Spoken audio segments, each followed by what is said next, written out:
नमस्ते दोस्तों, मैं डॉक्टर प्रद्युम्न शर्मा पिछले 43 ईयर्स से प्रैक्टिस में हूँ। विशेष तौर पे मैं एलर्जी, अस्थमा, डायबिटीज़ में मुख्य तौर से काम करता हूँ। मैं गोपीनाथ हॉस्पिटल, प्रताप नगर, सांगानेर, जयपुर में यहाँ पे मैं डायरेक्टर हूँ। विशेष तौर पे आपके समक्ष ये हम कहना चाहते हैं, वर्ल्ड हेपेटाइटिस अवेयरनेस डे जो कि 28 जुलाई 2023 को है, उस पर आज हम एक चर्चा करेंगे। चर्चा का विषय मुख्य तौर पे रहेगा कि हेपेटाइटिस क्या होता है, क्यों होता है, कितने तरह का होता है, उसकी पहचान क्या है, देखने से उसका डायग्नोसिस कैसे होता है और उसमें क्या विशेष रोगी को खाना चाहिए, उसका रहन सहन कैसा होना चाहिए और क्या नहीं करना चाहिए। क्योंकि हेपेटाइटिस जो कि विशेष तौर पे बी और सी होता है, बहुत कंटेजियस होता है, बड़ा तेज़ी से फैलता है, ब्लड के द्वारा फैलता है, किस के द्वारा फैलता है, बॉडी फ्लूइड्स के थ्रू फैलता है, सेक्स के थ्रू फैलता है, जबकि हेपेटाइटिस ए ओरल कंटामिनेशन होता है। आइए हम चर्चा करते हैं कि हेपेटाइटिस क्या होता है। आप सभी जानते हैं हर एक के शरीर में एक लिवर होता है, हिंदी में हम उसको यकृत कहते हैं या वैसे उसको कॉमन लैंग्वेज में लिवर कहते हैं। लिवर में सूजन किसी प्रकार से आ जाती है, उसको हम हेपेटाइटिस कहते हैं। सूजन का मुख्य कारण जो होता है इन्फेक्शन हम मानते हैं। वैसे आजकल लाइफस्टाइल मेटाबॉलिक डिजीज़ में फैटी लिवर भी हो जाता है, लेकिन आज हम जो चर्चा करने जा रहे हैं हेपेटाइटिस के विषय में करने जा रहे हैं। हेपेटाइटिस एक ऐसा इन्फेक्शन होता है जिससे लिवर में सूजन आ जाती है, लिवर धीरे धीरे खराब होने लगता है और एक स्टेज पे लिवर फेलियर हो जाता है और उसका कारण, उसका ट्रीटमेंट मेन तौर पे लिवर ट्रांसप्लांट होता है। तो क्या हम इससे बच सकते हैं, इसकी पहचान क्या हो सकती है और इसके विशेष तौर पे क्या क्या कारण होते हैं।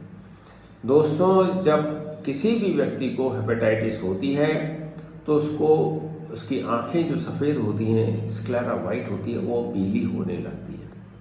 पेशेंट कहता है कि मेरा पेशाब थोड़ा गहरा कलर का आता है शुरू में स्टेज में, बाद में काफ़ी गहरा होने लगता है, डार्क येलो यूरिन, उसकी आइज़ येलो हो जाती है, स्किन पीली पड़ने लगती है, येलो स्किन।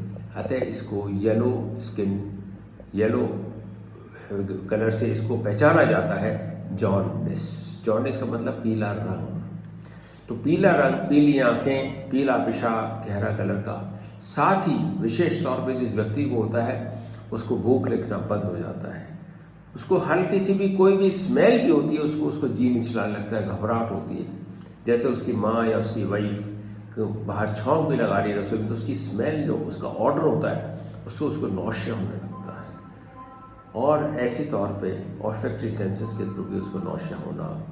फूड अवर्जन, खाने को देखते उसका जी मिचलाना, बेहतरीन से बेहतरीन अगर उसके साथ में व्यंजन भी रखे जाएंगे तो उसको नापसंद, डिसटेस्ट, वॉमिटिंग, उल्टियाँ होना, पेट में दर्द, एब्डोमिनल पेन, डिस्कम्फर्ट, जोड़ों में दर्द, बुखार। विशेष तौर पे वो अपने आप को बहुत कमज़ोर, बहुत असहाय महसूस करता है। वीकनेस इस कदर होती है कि उसको 4 कदम चलने में भी उसको तकलीफ होती है। इट ऑल डिपेंड्स कि उसको कितने डिग्री का हेपेटाइटिस है। लेकिन शुरू में उसको बुखार, वायरल हेपेटाइटिस जो होता है उसमें उसको फीवर आएगा जो कि उस 99, 100, 101 से ऊपर नहीं जाएगा, कमज़ोरी आएगी, पेन एब्डोमेन रहेगा, थकान होगी, येलो डिस्कलरेशन होगा।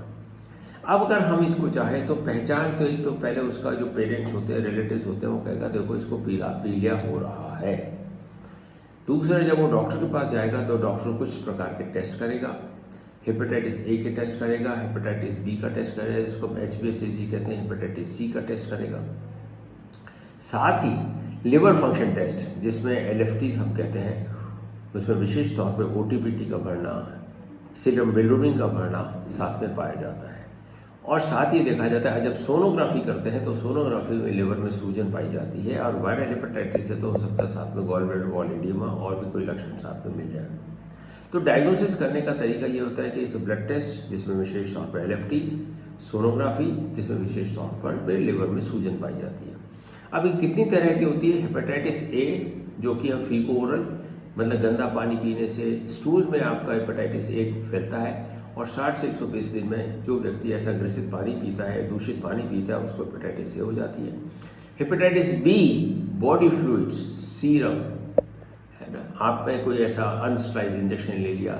विशेष तौर पे देखा है HIV पेशेंट्स में हेपेटाइटिस का काफ़ी ज़्यादा इंसिडेंस होता है। अतः कभी भी हॉस्पिटल आप जाएंगे, इंडोर पेशेंट बनेंगे और थिएटर में जाएंगे, हेपेटाइटिस का टेस्ट अवश्य करते हैं जिसको हम HbA1c कहते हैं, साथ में HIV करते हैं। तो हर चौथा से पाँचवा मरीज HIV का HbA1c से ग्रसित होता है। इसका प्रेवलेंस जो होता है करीब 400 million patients in the world are hepatitis B/C के होते हैं और 90% हेपेटाइटिस B को अगर ढंग से प्रॉपर मैनेज नहीं हुआ, डाइट मैनेजमेंट नहीं हुआ तो 90% डेथ इज देयर। मृत्यु दर बहुत हाई है, बहुत, और कंटेजियस इतना है कि कोई भी एक सुई, अगर किसी हेपेटाइटिस B के पेशेंट की सुई अगर गलती से आपको लग गई एक्सीडेंटली या ब्लड ट्रांसफ्यूजन, तो आपको निश्चित तौर पे हेपेटाइटिस B हो जाएगी। तो इसका बचने का तरीका क्या होता है? बचने का तरीका होता है कि हेपेटाइटिस B वैक्सीनेशन लेना चाहिए और hepatitis B vaccination, hepatitis A का भी वैक्सीन आता है वो भी लेना चाहिए। Vaccination is very very promising to prevent development of hepatitis. Vaccination is very promising and बहुत इफेक्टिव होता है। इसका डोज आप अपने चिकित्सक से मालूम कर सकते हैं। साथ ही अगर किसी को हेपेटाइटिस है तो उसके साथ आपको कैसे रहना चाहिए वो मैं आपको बताना चाहूँगा। उसके साथ क्या खाना चाहिए वो आपको मैं बताना चाहूँगा। पहली चीज़ है, किसी भी व्यक्ति को हेपेटाइटिस अगर है तो उसके साथ आप कॉमन चीज़ें शेयर ना करें, जैसे टॉवल्स है, खाना है, उस थाली का उपयोग है। उसके साथ आप कोई भी ऐसा जिससे बॉडी संपर्क हो, बॉडी फ्लूइड्स का संपर्क हो, फूड का संपर्क हो, वो ना करें। ऐसे मरीज को थोड़ा रेस्ट, रिलेटिव रेस्ट चाहिएगा, आराम चाहिएगा। पानी की मात्रा वो ज़्यादा पिए, जूसेस ज़्यादा पिए, फ्रूट्स का सेवन ज़्यादा करें और निश्चित तौर पर हल्का बार बार भोजन करता रहे। फलों का सेवन है जिसमें उसको एंटीऑक्सीडेंट्स मिलते हैं, अति आवश्यक है।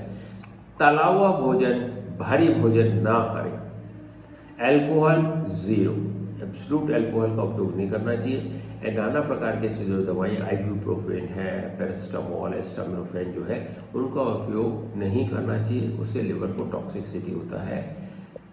सबसे बड़ी बात है दोस्तों, अवेयरनेस इज इम्पॉर्टेंट। अगर हो गया तो कोई तकलीफ, मतलब आप परेशान ही हैं, लाइलाज बीमारी है, बहुत महंगी बीमारी है, चिकित्सा बहुत महंगी है, दवाइयाँ बहुत महंगी है।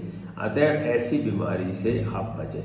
एक शनि का रूप है जो पिंडा नहीं छोड़ती, जो साथ नहीं छोड़ती और आपको अपने साथ ले जाती है। Young deaths can be prevented only by vaccination.